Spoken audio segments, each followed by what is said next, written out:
धर्मेंद्र प्रधान को इस्तीफा देना चाहिए। तो यहाँ पर जो कॉकरोच जनता पार्टी का प्रोटेस्ट है जंतर मंतर पर, वो तब तक पीछे नहीं हटेगा जब तक धर्मेंद्र प्रधान इस्तीफा नहीं देते।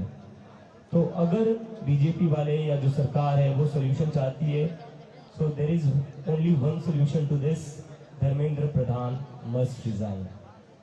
अभिजीत भाई आज हमने पूरे देश भर में, हर जिले में, हर गांव में, हर शहर में शांतिपूर्वक प्रदर्शन का आह्वान किया है। कल हम लोगों ने लिस्ट भी शेयर की थी।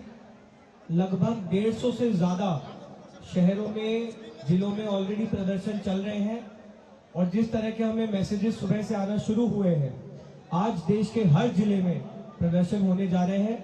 हम कॉकरोच जनता पार्टी के तमाम समर्थकों का बहुत धन्यवाद करते हैं। शांतिपूर्वक अपनी बात बनाए रखें।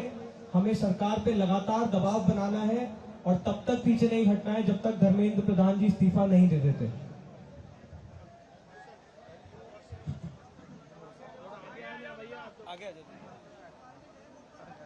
दोस्तों, 20 जुलाई 2026 को जिस तरीके का क्रूरता दिल्ली पुलिस और आरएएफ के जवानों ने दिखाया यहाँ के पीसफुल प्रोटेस्टर्स के लिए, वैसा क्रूरता जवाबदेही के बगैर हम लोग नहीं जाने देंगे।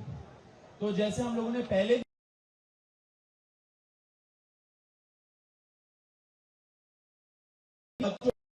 किया, सर फोड़ा, हाथ तोड़े, पैर तोड़े, थप्पड़ मारा, छोटी बच्चियों का, लड़कियों का मोलेस्टेशन किया, सेक्सुअल असॉल्ट किया, वो एक एक पुलिस ऑफिसर को हम लोगों ने चेतावनी दी है कि हम लोग चुप नहीं बैठेंगे, सब याद रखा जाएगा एंड हम लोग भूलेंगे नहीं कि क्या हुआ उन लोगों के साथ। एंड इसी वजह से हम लोग एक वेबसाइट लॉन्च कर रहे हैं। उस वेबसाइट में हम लोग सारे प्रदर्शनकारियों को रिक्वेस्ट करेंगे कि जिन जिन पुलिस वालों ने उनके ऊपर हमला किया, अटैक किया, उनका सर फोड़ा, अगर उनका आपके पास पिक्चर्स है, अगर उनका आपके पास वीडियोस है, तो वो आप अपलोड करें। हमारा कॉकरोच जनता पार्टी का जो टीम है वो उसको छाटेगा, आइडेंटिफाई करेगा, एक एक पुलिस वाले को हम आइडेंटिफाई करेंगे एंड उनके खिलाफ एक कंप्लेंट फाइल करेंगे, ये बोलते हुए कि एफआईआर उनके खिलाफ फाइल होना चाहिए। अगर दिल्ली पुलिस एफआईआर नहीं फाइल करती है ऐसे दहशतगर्दों के खिलाफ, तो हम लोग कोर्ट भी जाएंगे।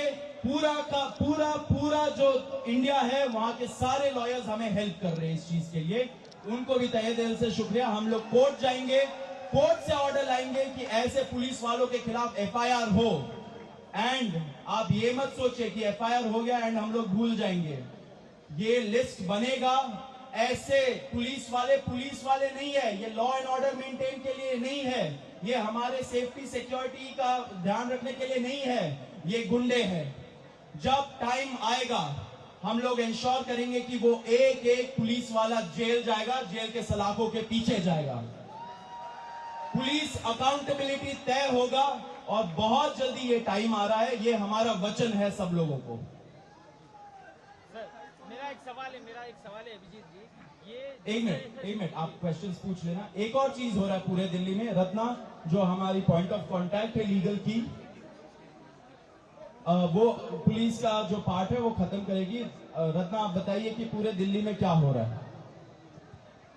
तो जब से 20 जुलाई का इंसिडेंट हुआ है उसके बाद से पूरे दिल्ली में मेजरली निजामुद्दीन और लोधी रोड के पास पुलिस ने अपने नाकाबंदी लगाई हुई है और वहाँ पे वो ऑटो रोक रहे हैं, वो कैब रोक रहे हैं और जितने उसमें बच्चे अगर बैठे हुए हैं उनको वो बिना किसी रीज़न के पुलिस स्टेशन में डिटेन कर रहे हैं।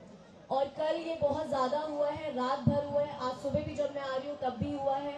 हमें लॉयर से पता चला है कि वहाँ पे जब वो जा रहे हैं तो उन्हें पहले मिलने नहीं दिया जा रहा है और उनको बहुत ज़्यादा ट्राई करना पड़ रहा है लीगल जो उनको असिस्टेंस देनी है उसके लिए। कल एक लॉयर को भी निजामुद्दीन में डिटेन कर लिया था। हमारे जो बच्चे यहाँ पे खाने का सप्लाई लेके आ रहे थे उनको डिटेन कर लिया था।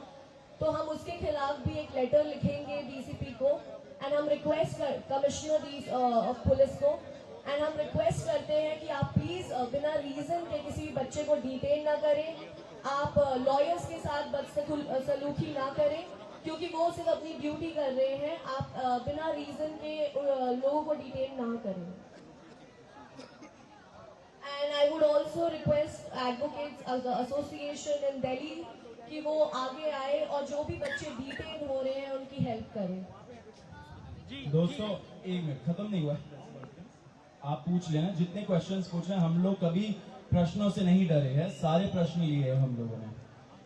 एक और चीज हो रहा है, जैसे आप सभी को पता है 12:30 बजे कॉकरोच जनता पार्टी का जो डेलीगेशन है, मैं और आशुतोष रांका, हमें बुलाया गया है सरकार से बातचीत करने के लिए। उस साइड में जितना हमें पता है इंफॉर्मेशन, अभी जेपी नड्डा जी होंगे एंड साथ में जितेंद्र सिंह भी होंगे। हम लोगों ने 2 कंडीशन रखा था 20 तारीख का जो फर्स्ट राउंड ऑफ टॉक्स था उसके बाद, कि सरकार को मंशा लेके आनी पड़ेगी कि वो हमारी जो बातें, हमारी जो डिमांड्स है वो सुनेंगी, वो एक्सेप्ट करेंगी। कुछ चीजें नॉन नेगोशिएबल है, आशा है कि वो जानते हैं क्या चीजें नॉन नेगोशिएबल है। एंड नंबर 2 हमारा ये डिमांड था कि उनके ऑफिस में एंड उनके घर पे ऐसा कोई भी मीटिंग नहीं होगा जहां पे हम लोग जाएंगे। एक न्यूट्रल एवेन्यू में होना चाहिए। अगर जंतर मंतर में आने से वो कतरा रहे हैं, हम लोग पढ़े लिखे लोग हैं, हम लोग रैशनल युवा है, हम लोग जानते हैं कि शायद उनको डर लगे यहाँ पे आने से सिक्योरिटी सिचुएशन की वजह से।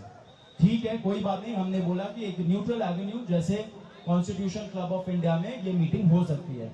2 दिन उन्होंने इस चीज को सोचने के लिए लिया, अपने ईगो पे शायद उन्होंने लिया होगा। उसके बाद कल रात को उन्होंने कंफर्म किया कि वो कॉन्स्टिट्यूशन क्लब ऑफ इंडिया में मिलेंगे। तो 12:30 बजे ये हमारा मीटिंग है। आगे हम लोग देखेंगे क्या होता है। अभी दीपक बालियान जो हमारे दूसरे स्पोक्स पर्सन है वो बोलेंगे। प्रभातखबर.com, विश्वास वही, रफ्तार नहीं।